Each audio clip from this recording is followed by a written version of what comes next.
Hey pals, I'm here today to talk about the 7 books I read in the month of February. So I have a couple of chunky books within this stack, which is why I only managed to get to 7 books. But overall I had a really interesting reading month. I had a couple of really great books I really enjoyed, and also I read a few books that really had me thinking, so I will discuss some of that in this video. The first one I'm only briefly going to mention, that is The Sleepwalker's Guide to Dancing by Mira Jacob, which is one of the chunkier books I read.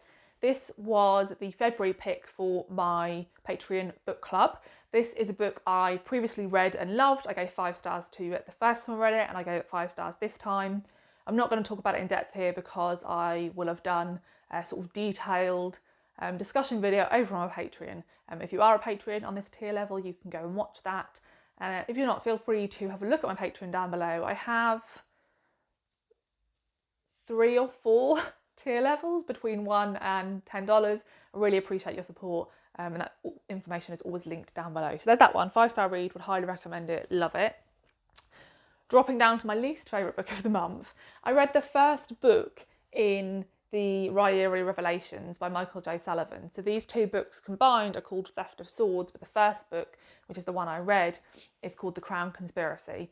In all honesty, this book was much shorter, or much longer, sorry, I would have DNF'd it. This was a 270-page long book, and I read the first 70 pages and was really enjoying this book. For context, I'd heard loads of people talk about this series and this author, and I had read the first chapter as a Kindle sample, and I really liked the opening chapter. I thought it was witty and fun, and I immediately felt sort of intrigued by the characters, and so I decided to give this one a go. And yeah, this is an odd one because for the first sort of 70 pages, it still felt like that first chapter, which is very light fantasy.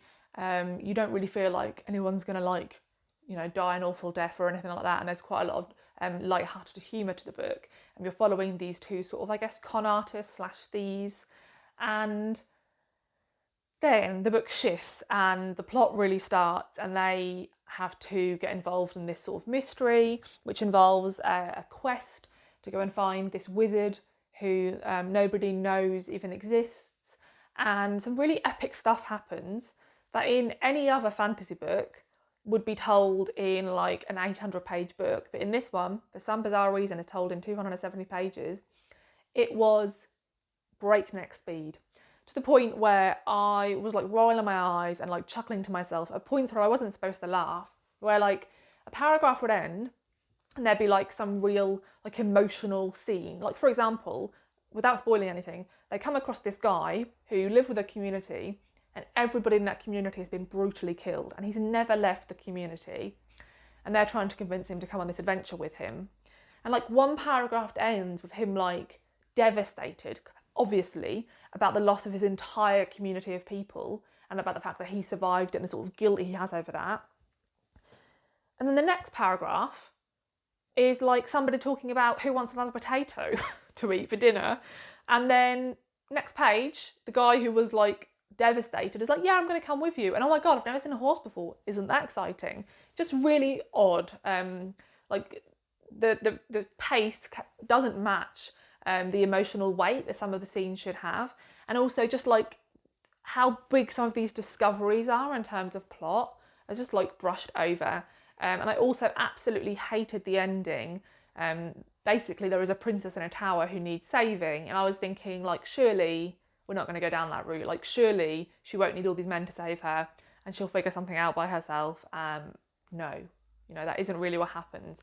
This is very gendered, very stereotypical, and I will not be carrying on. And I know loads of people will say his more recent books, which are set in the same world but thousands of years before, are better. But I just think if we're this far apart in terms of pacing and character development, I can't imagine that I'll read his other books and like enjoy them that much for them to be worth reading for me. So yeah, that was like a 1.5-star read. Then I read a short story collection which I borrowed from the library, hence the shiny cover, and that is How to Pronounce Knife by Sudhankam Thamavongsa. Now this is an interesting one for me. This is a very short collection, it's 180 pages, and it has, I think, around 15 short stories in. Now, had I known that before I borrowed this one, I probably wouldn't have borrowed it, because I love short stories, but I do not like, on the whole, short stories. I like short stories to be like at least 15 pages, and probably the longest short stories in here are like 12 pages, but like a lot of them are like 6 pages. And I know a lot of people really enjoy that, these sort of short, sharp stories, but for me, for the amount of sort of emotional connection I want, I just don't think there's enough space for that. Now, I did really enjoy some of these stories, and like I didn't think any of them were bad, but I guess what happens when I read a short story collection of this nature with so many stories in it is I'll remember like 3 of them and then the rest just sort of blur together. And I even found that a couple of these stories were maybe a bit too thematically similar to have both been kept in the collection. So for example, the first story in the collection, How to Pronounce Knife, which was actually one of my favourite stories, is about a young girl who is going to school and she is trying to learn her spellings. And when she sees her father at home, she asks him how to pronounce knife. And because they are recent immigrants to the US, he isn't sure, but he tells her that you pronounce it with the K, so that the K isn't silent, so that you'd say it like knife. And she's then called upon in class to read the word out loud, and she pronounces it incorrectly. Everybody like completely laughs at her, and it's about this whole, experience of her as being really seen as an other. And it's a really tender story in that she feels this level of, I guess, embarrassment for her father that he will never be able to assimilate like she can. But she also feels a sense of love and responsibility for him, and she doesn't correct him and tell him because she thinks that will be embarrassing for him. And I thought that was a really beautiful story done in very few pages. But then later on, there's another story that's like a similar theme. Again, it's about a word being mispronounced, and those similar feelings of tenderness and embarrassment. And I don't know, if I was the editor, I'd have just been like, let's not put both in, because in a collection of very short stories, they will get confused with one another. So yeah, this was like a 3-star read for me. I would still look to see if this author ever had any novels out, because I like their writing style enough that I would definitely want to read their writing in like a longer form. The next book is one I've been trying to get hold of since it came out a few years ago, because I heard rave reviews and it sort of thematically was about things I'm interested in. This book was only published in Australia, and I eventually found it about £20 for a second-hand copy, which is still quite pricey, but I really wanted to give it a read. And that is Eggshell Skull, a memoir about standing up, speaking out and fighting back by Bree Lee. The premise of this is that Bree Lee was a judge's associate for a Queensland District Court judge for 2 years after she finished college. And you follow her during those 2 years, and because of the area her judge looks after, he is like a travelling judge. He goes to towns that are too small to have their own sitting judge. So because of the area he looks after, most of the cases they see are cases of sexual assault of children and women and domestic abuse of children and women. And it's about her sitting through all those cases and what that does to a person's psyche, and also what that does to somebody's sense of justice. Like, is there any justice if we keep seeing these cases, and like even when we've got through 300 of them, there's still like a backlog of another 300 of people who are waiting to be heard. And also, how many of these cases result in a not guilty verdict when Bree Lee doesn't feel like that's the case, and all the prejudice you see in like different parts of Queensland.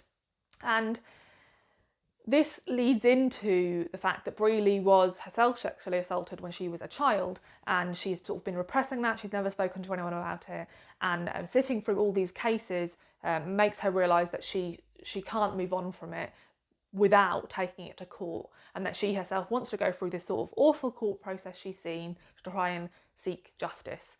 So the second half of the memoir is about what that is like, both emotionally but also like logistically, like the admin of that. So firstly, I want to preface this review in case you're thinking that sounds intriguing. I want to say this is one of, if not the most brutal book I've ever read in terms of the type of graphic content. Really does not shy away from telling you the details of some of these cases, including the cases where children are being sexually assaulted. I think she does that because she wants you to understand the gravity of the things she was hearing on a daily basis. But if you're like absolutely not okay with hearing stuff like that, this is a no-go. And then secondly, and this isn't in the blurb, and I didn't really hear this in reviews that I heard, But I think it's really important to know that Bree Lee talks about self-harm and an eating disorder she has in this book, and she talks about both those things quite often and again in quite graphic detail. In particular, I felt the discussions about her eating disorder were quite difficult at points in the way in which she talks about her body and her perception of her body. So I just want to put like massive content warnings for all the things mentioned in this book. So in terms of the book itself, I went in thinking this was going to be a 5-star read because I'm really interested in the criminal justice system. I love memoirs. I'd heard really amazing things about this book. And I came away feeling like I sort of enjoyed this book to a middling point. And there's a couple of reasons for that. First and foremost, Bree Lee's writing style tells her story. There isn't anything I can really criticise about it, but it's also not stand out. I didn't read this and think, God, whatever you write in future, be that fiction or non-fiction, I want to pick it up because your writing style in and of itself is amazing. I felt that the writing style was serviceable. I also felt that, I don't know, I guess I was maybe expecting, this is quite a personal perspective of specific cases Bree Lee saw and how that linked to her own case. And there are some moments when she talks about what this means for, the amount of domestic abuse cases against women and sexual assault against women, but I don't feel like she delves that deeply. I think I probably feel like that because I'm somebody who is already has an interest in those themes. I've already read a decent amount about them, and so this book doesn't sort of go past that introductory analysis of those topics, right? And then lastly, I was speeding through this memoir, the first half, because even though it's about difficult stuff, it's quite easy to read in terms of writing style. I did feel like that sort of slowed down quite a lot in the second half, and that's because Bree Lee's talking about this court case that she's trying to, get to trial, and how difficult that was, just admin wise. For example, somebody would fill in a form incorrectly or forget to file a form, and that would slow the case down by 6 months.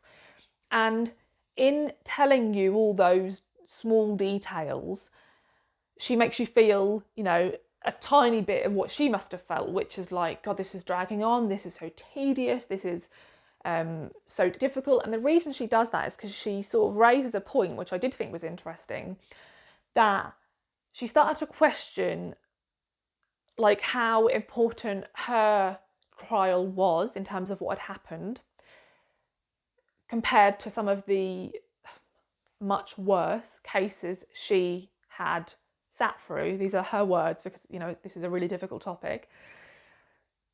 And starts to question that she shouldn't be sort of clogging the system up. But then she comes to the sort of realisation that then they've won, right? The people who are perpetrating these crimes have won because the vast majority of people are well, somebody's had something worse. I don't want to, take their time. Then we're never going to actually face how bad this situation is on a national, international scale.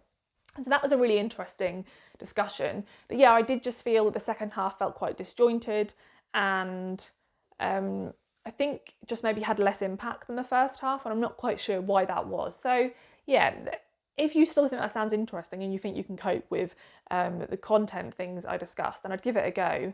But yeah, there is that one.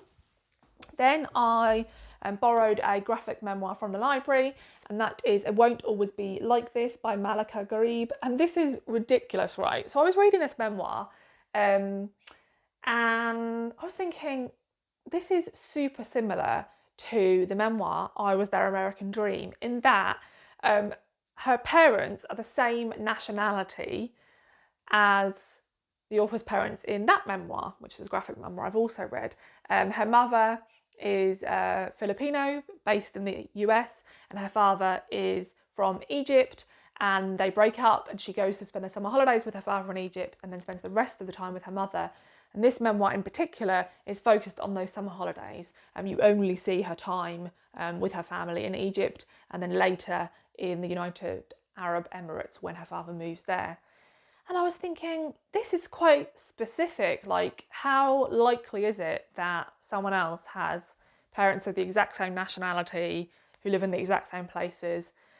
And then I looked and saw that it said here, author of I Was Their American Dream, and realised that it is the same author with a new memoir, which is completely stupid of me. But anyway, that was just an aside. I really enjoyed this. If you've read I Was Their American Dream, like I said, this delves more specifically into her relationship with her father during the summer holidays.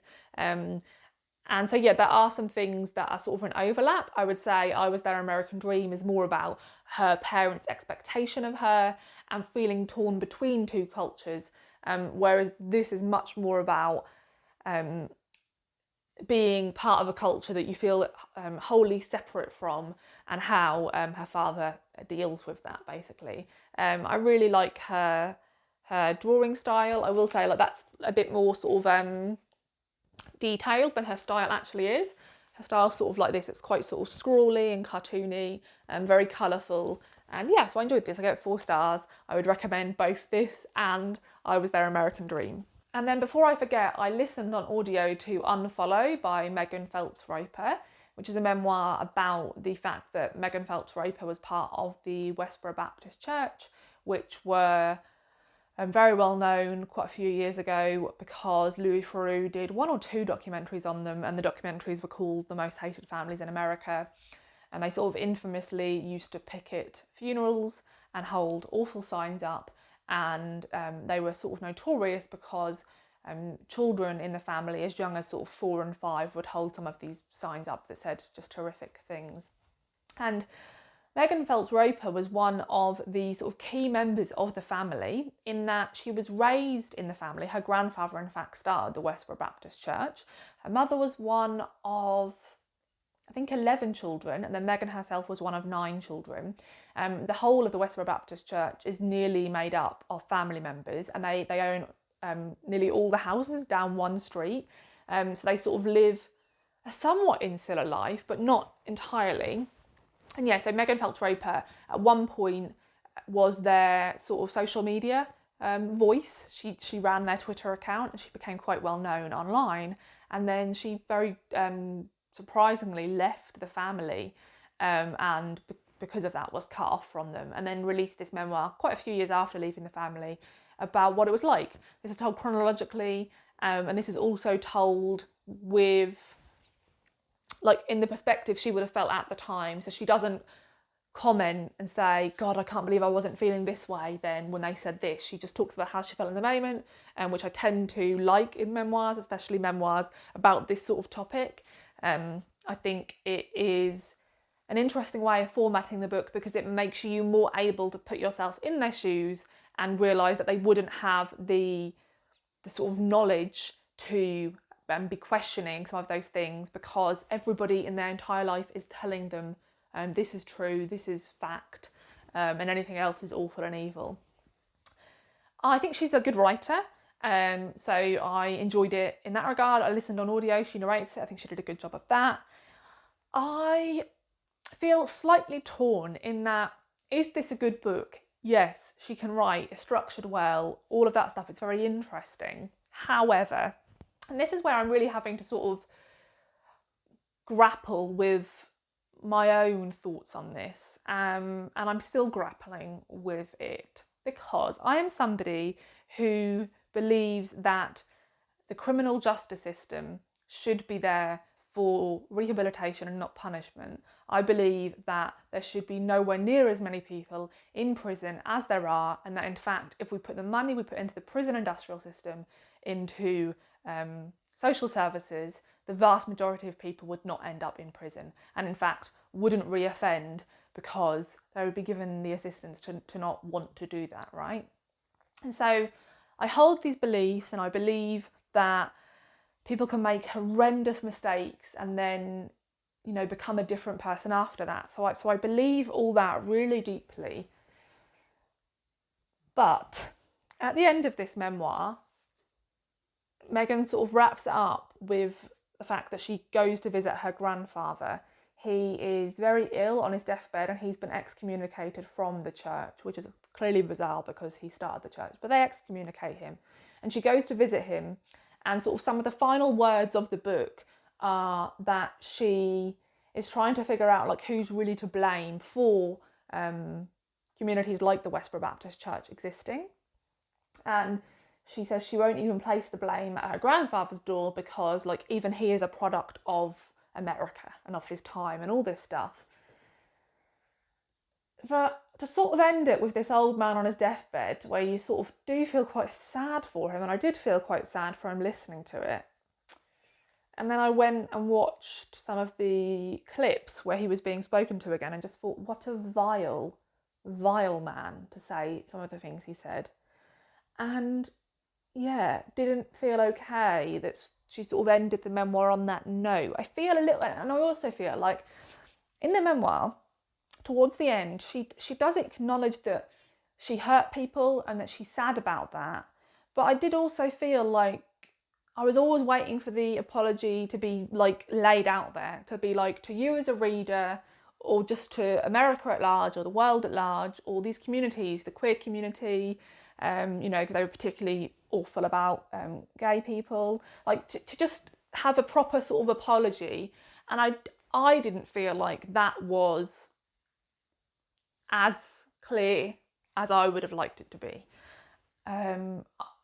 Yeah, and I think that's because she's trying to have discussions about, you know, is she not just a product of her family, which I understand, and I feel desperately sad for her, but I still feel like you have to, and she does take responsibility. I don't really know what I want from the memoir, but it left me feeling a little bit like I expected a bit more in terms of the apology thing. I'd be very interested to know if you've read this and what you thought. And lastly, I have The Deluge by Stephen Markley. I just filmed a clip where I was like, I'm not going to talk about this very much because I'm going to do a review, and I spoke for 6 minutes.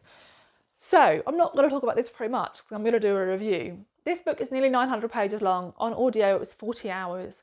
There are 14 different perspectives, and this book covers from 2013 until 2037.